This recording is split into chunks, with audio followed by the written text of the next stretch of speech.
आज भारत जोड़ो यात्रा का 134वां दिन है। उसके बारे में मैं पीसीसी अध्यक्ष से गुजारिश करूंगा वो आपको जानकारी दें। कल तक यानी कि 29 तारीख की शाम तक भारत जोड़ो यात्रा करीब 4080 किलोमीटर कवर करेगा कल शाम तक। यानी कि कल शाम चलना हम बंद करेंगे। 30 तारीख को हम चलेंगे नहीं। 30 तारीख को 10 बजे यहाँ फ्लैग होइस्टिंग सेरेमनी होगा राहुल जी के हाथ पर, और 136 दिन लगे हैं। उसके बीच में 9 दिन का ब्रेक था दिल्ली में, पर 136 दिन लगे हैं इस 4080 किलोमीटर करने के लिए। हमारे देश के अलग अलग राज्यों के,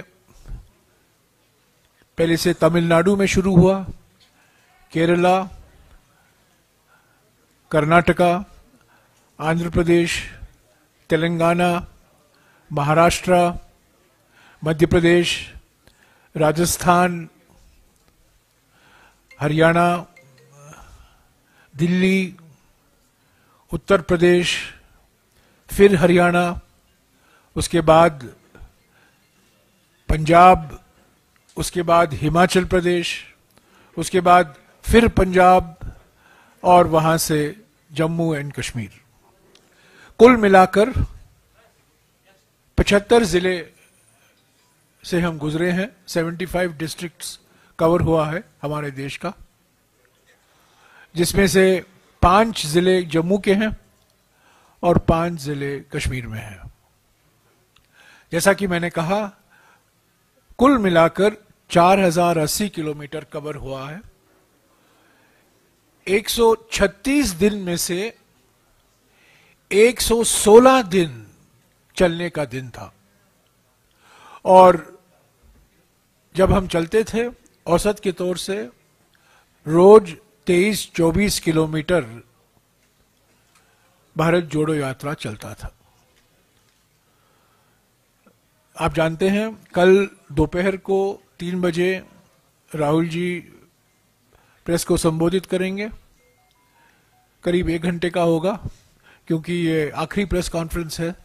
थोड़ा अधिक समय हम लेंगे उसमें, ताकि आप लोगों के सवाल का भी जवाब दिया जाए। और परसों 10 बजे यहाँ फ्लैग होइस्टिंग सेरेमनी होगा पीसीसी ऑफिस में, और 11:30 बजे से करीब 1 बजे तक जो विपक्ष की पार्टियां हैं, जो हमारे अध्यक्ष मल्लिकार्जुन खड़गे जी ने उनको निमंत्रण दिया था समारोह के आने के लिए, वो रैली होगा। उसके बारे में भी हमारे पीसीसी अध्यक्ष आपको अवगत कराएंगे। मैं विकार रसूल जी को निवेदन करूंगा कि वो आपको आज के जो भारत जोड़ो यात्रा हुई, आज आपने देखा होगा कल के हादसे के बाद प्रशासन की ओर से काफी मजबूत कार्रवाई की गई थी, पर उसके बावजूद हजारों में महिलाएं, बच्चे, बुजुर्ग, युवक, समाज के हर वर्ग सड़क पर खड़े थे, आए थे, और भरपूर और बहुत उमंग भरा स्वागत भारत जोड़ो यात्रा का और राहुल गांधी जी का किया। पीसीसी अध्यक्ष आपको आज के भारत जोड़ो यात्रा के बारे में कहेंगे।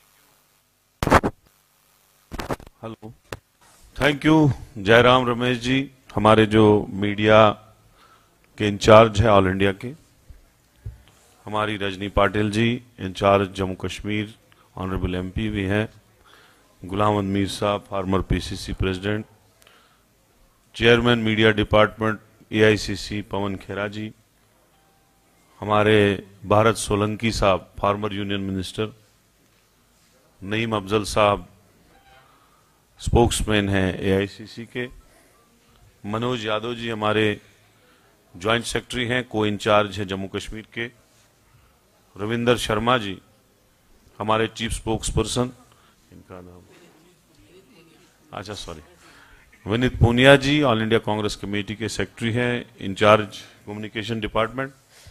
तो भाइयों, आपका बहुत बहुत शुक्रिया कि हम आपको बुलाते हैं और आप हमेशा हमारी गुजारिश पे अपने कैमरा और पूरा सिस्टम लेके पहुंच जाते हैं। बहुत बहुत शुक्रिया सबका। जैसा आपने देखा कि कल हजारों की तादाद में जो कल सुबह से शुरू हुआ था प्रोग्राम बनिहाल में भी, और उसके बाद काजीगुंड में किस तरीके से लोग विदाउट एनी गाड़ियां, कोई भी हमने चीज लोगों को नहीं दी थी कि लोगों को लाया नहीं गया था, लोग खुद आए थे और सैकड़ों हजारों की तादाद में लोग आए थे। और वहां पे सिक्योरिटी फोर्सेस कम पड़ गई थी। मैंने ये नहीं, एडमिनिस्ट्रेटिव फेलियर तो है ही, वो का इसलिए पड़ा शायद गवर्नमेंट को पता नहीं था कि इतनी तादाद लोगों की आएगी, तो उसके बाद यात्रा को सस्पेंड करना पड़ा मजबूरन। तो आज जो सुबह से यात्रा शुरू हुई, टोटल 13-14 किलोमीटर की यात्रा थी, और आपने देखा कि इतना स्ट्रिक्ट जो है पूरे रोड्स जो है बंद किए गए थे, ट्रैफिक सारा बंद किया गया था, लोगों को काफी दूर से आना पड़ रहा था, उनकी मुश्किलातें थी, और हमें फोन भी आ रहे थे लगातार कि हमें छोड़ा नहीं जा रहा है। लेकिन उसके बावजूद भी लोग घरों से निकले, औरतें, बच्चे और खासकर हमारे यंग यूथ, नौजवानों की तादाद बहुत ज्यादा थी। तो राहुल जी चले, महबूबा जी का शुक्रिया, उन्होंने भी यात्रा में पार्टिसिपेट किया। उसके बाद हमारी ऑल इंडिया कांग्रेस की जनरल सेक्रेटरी प्रियंका गांधी जी भी शामिल हुई। तो बहुत ज्यादा भीड़ है। तो मैं ये कहूंगा जम्मू कश्मीर के लोगों का, पहले तो पूरे हिंदुस्तान के कन्याकुमारी से लेके जो जम्मू कश्मीर तक लोगों ने स्वागत किया, लाखों की तादाद में, हजारों की तादाद में भीड़ ने, हर तबके ने, हर नस्ल, रंगो नस्ल ने राहुल जी का जितना स्वागत किया, मुझे लगता है दुनिया में इतना स्वागत किसी का नहीं हुआ होगा। लेकिन बाद में जम्मू कश्मीर के लोगों ने हमारे लखनपुर से लेके जम्मू तक कंटिन्यूअसली यात्रा चली, कहीं भी एक जगह भी हमने गाड़ी में यात्रा नहीं चलाई, कंटिन्यूअसली लखनपुर से लेके सतवारी तक हम लगभग 100 किलोमीटर चले, और इतना जबरदस्त रिस्पॉन्ड मिला लोगों का, इतना भारी रिसेप्शन मिला। और उसके बाद नगरोटा भी वैसा ही, उधमपुर भी, रामबन भी, बनिहाल से लेके फिर काजीगुंड में आपने देखा कि इतना मजमा, और आज लोग खेतों में दौड़ रहे थे, औरतें दौड़ रही थी, हमारी महिलाएं दौड़ रही थी, इतना जबरदस्त रिसेप्शन मिला। तो मैं ये कहूंगा कि राहुल जी की जो ये भारत जोड़ो यात्रा है, इससे एक चीज क्लियर हुआ कि लोग सताए हुए हैं, लोगों को एक आवाज मिली जिसके साथ लोगों ने अपनी आवाज जोड़ी कि बेरोजगारी का तूफान है, जम्मू कश्मीर में बहुत बेरोजगारी है, महंगाई है, और जो नफरत से ये लोग अपनी सियासत चलाते थे, मुझे लगता है अब वो दुकानें बंद करने का टाइम आ चुका है। तो मैं यही कहूंगा कि लोगों का बहुत शुक्रिया। कल हमारा लास्ट डे है, लास्ट डे में पैंथा चौक से नेहरू पार्क तक यात्रा कल चलेगी, और हमारे काफी लोग, चीफ मिनिस्टर भी आए हैं, उनमें चीफ मिनिस्टर भी शामिल होंगे, ऑल इंडिया कांग्रेस कमेटी के बहुत सारे लीडर, जनरल सेक्रेटरीज जो हैं उसमें शामिल होंगे, एक गैलेक्सी ऑफ लीडर्स जो हैं वो आएंगे, हर स्टेट से वो हिस्सा लेंगे उसमें, और आप भी उसमें कवर करने के लिए आ जाए। तो मैं इन्हीं अल्फाज से शुक्रिया अदा करता हूं, खासकर जम्मू कश्मीर के लोगों का, और आप प्रेस के साथियों का, जिनने हमें बहुत अच्छा कवरेज दिया भारत जोड़ो यात्रा में। Thank you very much. Jairam ji. हाँ जी, सवाल पूछिए।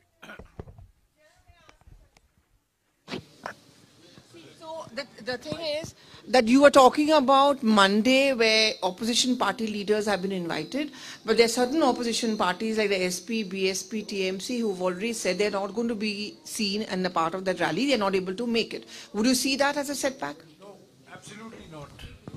I believe somebody from BSP is coming. I'm not entirely sure. But I don't see the absence of anybody who has been invited not being present. They may have other preoccupations. I know, for example, the president of the JDU, whom I have spoken to personally, is in Nagaland on his election campaign. So there are many people. Mr. Devegowda has written a letter to Mr. Rahul Gandhi expressing full support and appreciation for the Bharat Jodo Yatra, but expressing his inability to come personally. So I don't see this as a setback. First of all, let me make it absolutely clear that the function on the 30th is not a coalition building exercise. The function on the 30th was an invitation extended in good faith to like-minded political parties who we believe oppose the policies and the programs of the BJP. It is not to build a platform for 2024. It was, as I said, a courtesy that we extended to like-minded parties to come and take part in the formal conclusion of the Bharat Jodo Yatra is the flag hoisting ceremony at 10 o'clock in the PCC office at Lal Chowk. So the opposition conclave or the opposition parties who have been invited, they have been invited to take advantage of the ending of the Bharat Jodo Yatra. So I do not see this as a setback. After this will begin the process of political talks and political negotiations. Any opposition platform to defeat the BJP must be based on two realities. Reality number one, Congress must be the pivot or the fulcrum of any opposition alliance. Without the Congress, no opposition alliance is relevant or meaningful. Number two, any opposition alliance must be based on a constructive agenda, not just a negative agenda of anti-BJPism or anti-governmentism or this government, anti-regime. It has to be based on a positive, constructive agenda. Now this is not the business of the Bharat Jodo Yatra. The Bharat Jodo Yatra has nothing to do with elections. Now we will begin the process, presumably, of talking to different political parties. So the short answer to your question, I've taken some time because I know there is a view that is gaining ground that it is a setback. It is not a setback. It's natural. We invited them in good faith.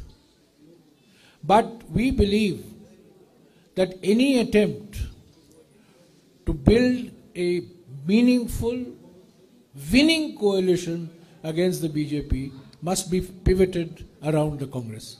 Sir, total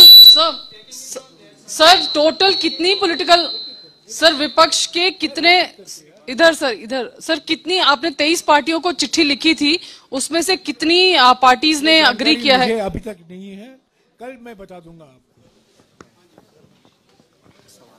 कल शाम तक मैं आपको बता दूंगा.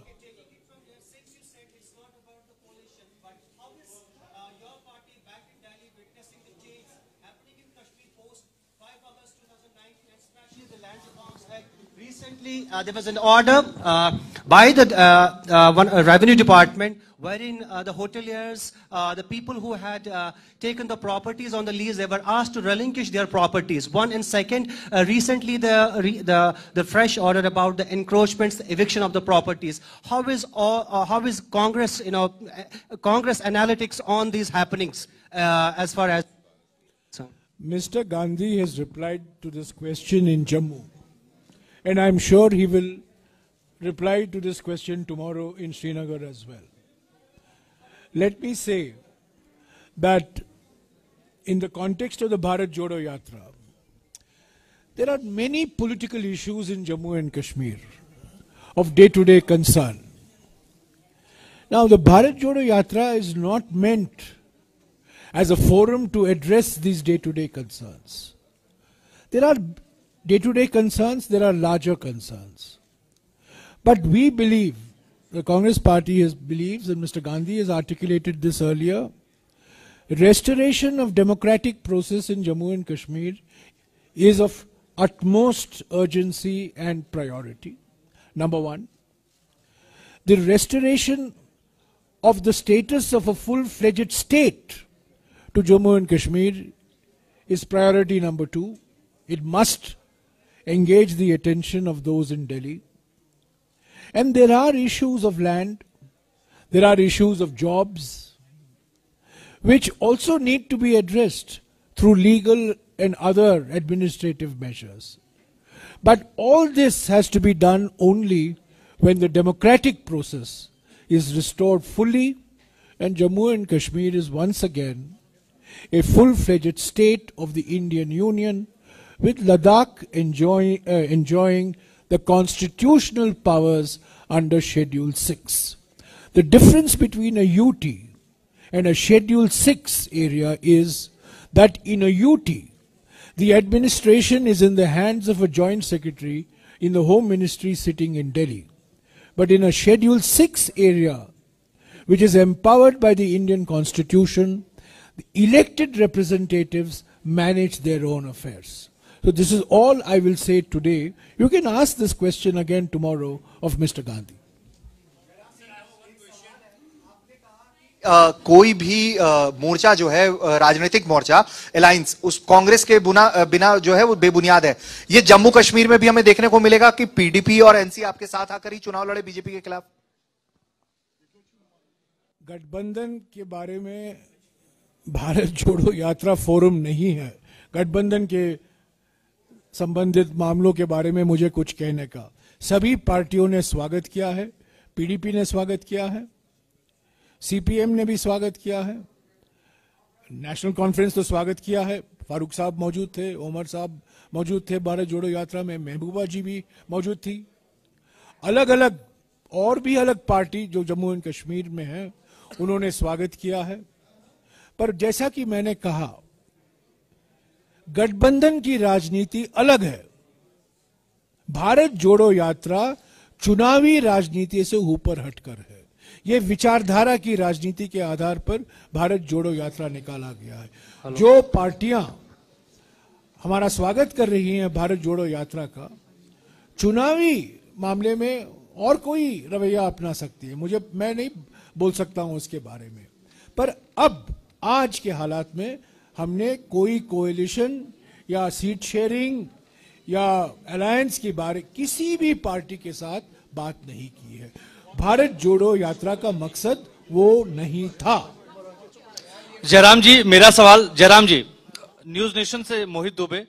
Sir, मेरा सवाल आपसे ये है कि आपने कहा कि 4080 किलोमीटर की यात्रा कल तक राहुल गांधी पूरी कर लेंगे, 75 जिलों से गुजर चुके होंगे।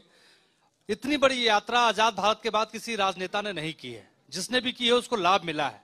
तो क्या यह मान लिया जाए कि प्रधानमंत्री बनने के लिए राहुल गांधी की एक कदम है और राहुल गांधी उस कदम की ओर आगे बढ़ चुके हैं? सभी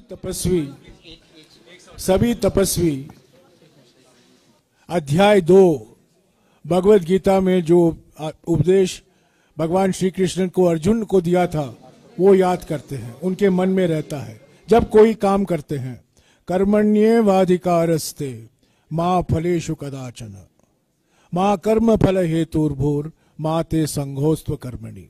समझे? हे अर्जुन, तुम्हारा हक है काम करने का, काम के नतीजे पर ध्यान मत दो। तुम्हारा अधिकार है काम करने का, तुम्हारा धर्म है काम करने का। हमारा धर्म है भारत जोड़ो यात्रा निकालने का। उसके बाद क्या होगा देखा जाएगा, पर हम उस पर कोई ध्यान नहीं देते हैं। इसका नतीजा क्या होगा, कितने सीटें आएंगी, क्या वोट शेयर बढ़ेगा, ये सब आप लोगों के लिए है। सर, टुडे आज यात्री सर यहाँ से कि आज उन्हें कई टेलीफोन कॉल्स आई और भारत जोड़ो यात्रा में लोगों को ज्वाइन होने के लिए नहीं अलाउ किया गया। Is this the fresh charge against state administration? One number sir, there is a report in fact on Adani group, what is your take on that? देखो, कोई इल्जाम नहीं लगाया हमने ये कहा कि जो सिक्योरिटी फोर्सेस के अरेंजमेंट्स थे आज वो अच्छे थे, लेकिन लोगों को रुकाया गया, सिक्योरिटी के बेस पे ही रुकाया गया। बाद में वो पैदल चल के आए और यात्रा में शामिल हुए। जो अरेंजमेंट्स थे वो कल के हिसाब से कल नहीं थे, आज अच्छे थे। वो तो हमने पहले ही जयराम रमेश जी ने क्लियर किया। Thank you. मीर साहब कुछ कहिए। ऑलरेडी सारी बातचीत हो गई है। जयराम जी ने आपको पूरा कंसेप्ट बता दिया भारत जोड़ो यात्रा का, और आज की यात्रा पर विकार साहब ने बता दिया। मेरे को भी आप में से बहुत लोग फोन करते हैं, जैसे आपने सवाल उठाया कि भारत जोड़ो यात्रा से जम्मू कश्मीर को क्या फायदा है या जम्मू कश्मीर के युवाओं को क्या फायदा है। ये बहुत लोगों ने सुबह से सवाल उठाए, और उसके लिए जयराम जी ने कहा एक तो कल राहुल जी फुल डिटेल आपकी प्रेस कॉन्फ्रेंस लेंगे, सवाल जवाब लेंगे। जो कोई उस तरह का सवाल हो आप कर सकते हैं। और दूसरी बात, भारत जोड़ो यात्रा के जो उद्देश्य, जो इसका एजेंडा रहा, हम तो उसका हिस्सा हैं। नफरत को रोकना है, क्योंकि उसकी सबसे ज्यादा भुक्तभोगी तो जम्मू कश्मीर है। अगर कन्याकुमारी से आवाज उठी तभी तो इतनी भीड़, इतने लोग सड़कों पर आ रहे, उनको लग रहा है कि कोई हमारी आवाज लेकर 5.5 मिनट से चल के आ रहा है। उनको छू रहा है दिल को कि जिस हालात को हम फेस कर रहे हैं और यहां पर किसी को बात करने की इजाजत नहीं, उसी जज्बे को रिप्रेजेंट करते हुए राहुल गांधी जी आए। सबसे बड़ा फायदा जम्मू कश्मीर के लोगों को वो है। दूसरा फायदा महंगाई। जब वो कह रहे हैं देश में महंगाई बढ़ रही है, गरीब का कमर टूट रहा है, क्या जम्मू कश्मीर अमेरिका है? क्या जम्मू कश्मीर में गरीब नहीं है? हम तो बाकी रियासतों के मुकाबले में ज्यादा गुर्बत है, परसेंटेज में 80% गुर्बत है। जब महंगाई बढ़ी तो उसका असर हम पर सबसे ज्यादा है। अगर राहुल गांधी जी वो महंगाई की बात उठा रहे हैं तो उसमें जम्मू कश्मीर के लोगों की भी बात है। अगर अनएम्प्लॉयमेंट की बात है, बेरोजगारों को रोजगार दो। उन्होंने अपनी जबानी जम्मू में कहा पूरे देश में बेरोजगारी है, मगर सबसे ज्यादा परसेंटेज में 23% से ज्यादा जम्मू कश्मीर में बेरोजगारी है। यहां पर कोई और साधन नहीं हमारे नौजवानों को। और अगर कन्याकुमारी से 150 दिन राहुल गांधी जी ये लगातार प्रेस कॉन्फ्रेंस में उठाते आए कि देश में बेरोजगारी बढ़ रही है, नौजवानों को रोजगार नहीं है, क्या वो जम्मू कश्मीर के नौजवानों की बात नहीं कर रहे? तो इसलिए जब हम आते हैं पॉलिटिकल इशू पर, रेस्टोरेशन ऑफ स्टेट, उस पर भी जम्मू में क्लियर किया राहुल गांधी जी ने।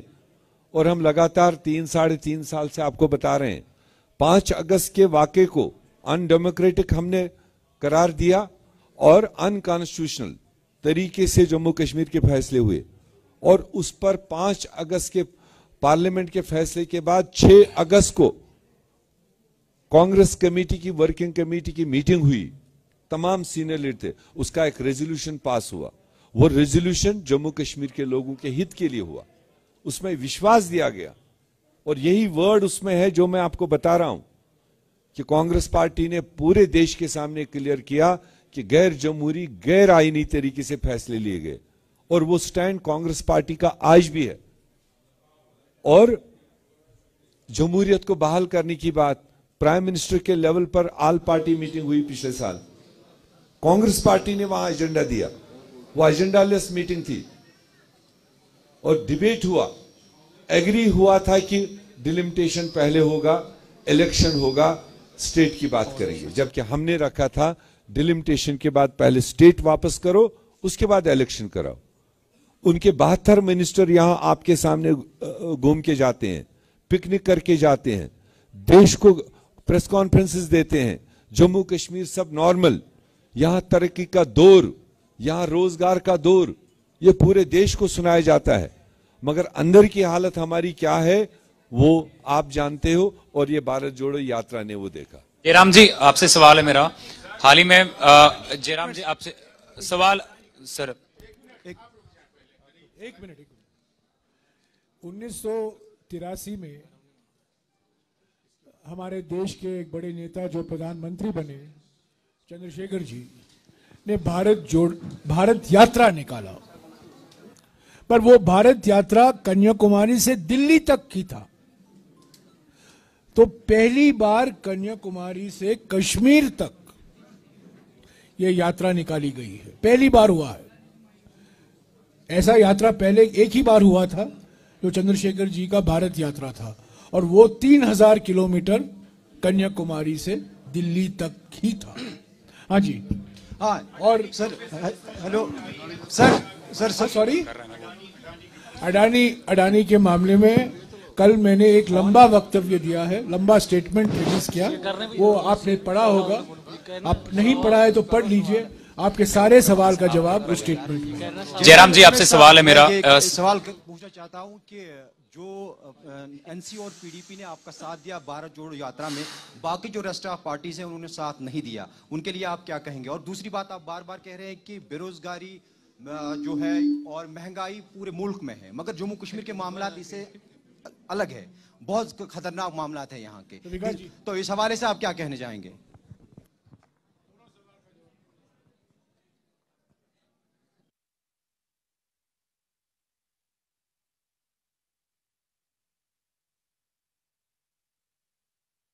नेशनल कॉन्फ्रेंस और पीडीपी ने आपकी भारत जोड़ो यात्रा का साथ दिया, मगर बाकी पार्टीज ने साथ नहीं दिया।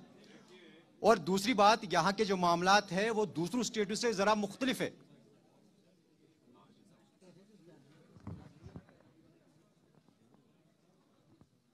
ये ले लें।